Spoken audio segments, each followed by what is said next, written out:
If you look at Western medicine, the GP, even gastroenterologists, what they're focusing on when they see H. pylori, parasites, candida, they're focusing on the microbes and killing them as fast as possible. And they're having the assumption if the symptoms exist, there must be these microbes that are overgrown and we need to kill them, suppress them, remove them, just get them out. But the thing is, these symptoms, they don't only come from pathogenic bacteria, they come from an irritated tissue. The gut lining is really like a barrier inside your body. And when that barrier is irritated, thinner, damaged, maybe even holes from, for example, medications like antibiotics, then the nerves that are underneath are exposed. So they're very sensitive. You have a lot of symptoms.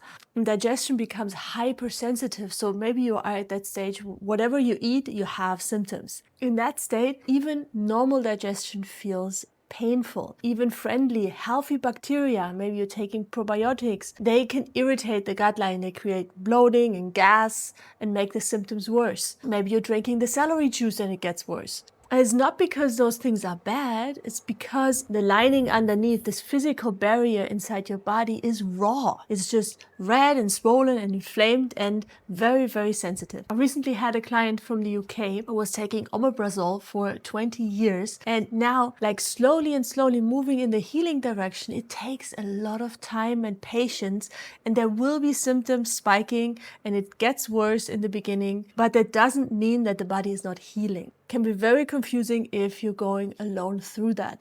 One analogy that I really like is imagine your gut like a garden. The healthy microbes are like earthworms or bees swirling around. They help digestion, they help improving the soil, breaking leaves down, making it into nutrition to feed the plants to grow. And pathogens, they are more like opportunistic insects. They're not evil, they just show up when the soil is weakened. And the soil here is your gut lining. In the gut, that damaged lining means less protective mucus, less buffering between the microbes that are naturally there, some pathogenic, some healthy, and your nerves. The nerve endings, raw nerve endings. Now, when you then come to the garden and spray the chemicals to kill those opportunistic players there, you reduce the microbial activity overall, so the good guys and the bad guys, and it starts in the beginning to feel calmer, which leads then to this period,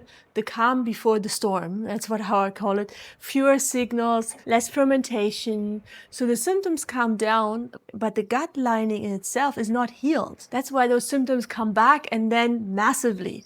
This is where the topic with biofilms in the gut, you might have heard of that word, is very misunderstood. Biofilms are actually protective layers that form when there's a stressed environment. Just like candida is not the worst thing, this yeast is opportunistic. They are not the root cause. They are just a response from the body to actually protect itself from the irritation and the toxicity that is going on in the gut. When you then come and attack the biofilm and rip that bandage away, here's one thing I want you to know is that the body always 100% prioritizes protection. When the tissue is irritated, the body goes into defense mode.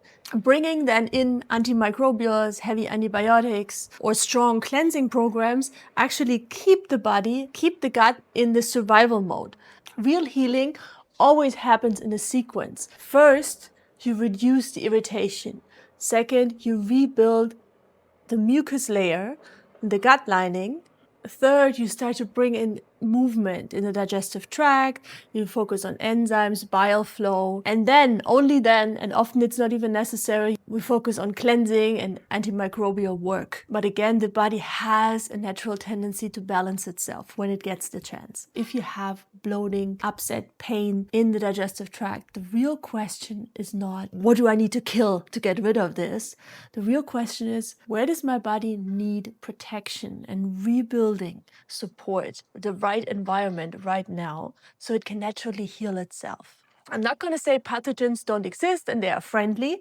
No, I'm saying many people don't heal because they skip this repair phase. And that's why I always start with gentle gut support, healing foods, healing juices, routines, focusing on your nervous system, reducing stress, gentle, not like huge changes, especially when it comes to food, but step by step in the direction of giving the gut relief without overwhelm, without pushing, without injecting anything. So your gut garden, your ecosystem can co-regulate itself. Once that foundation is in place, those pathogenic issues, H. pylori, SIBO, streptococcus overgrowth, candida, they naturally often either balance itself or are way more responsive without causing damage to the gut with healing protocols. Once there is this understanding that it's not about killing, but it's about supporting. If you'd like some support on your journey, want a layout plan, what healing foods to incorporate, a gentle healing protocol, everything in place. I'm going to link you the 1-week gut healing challenge here that I created exactly for this purpose, to lay the foundation first, to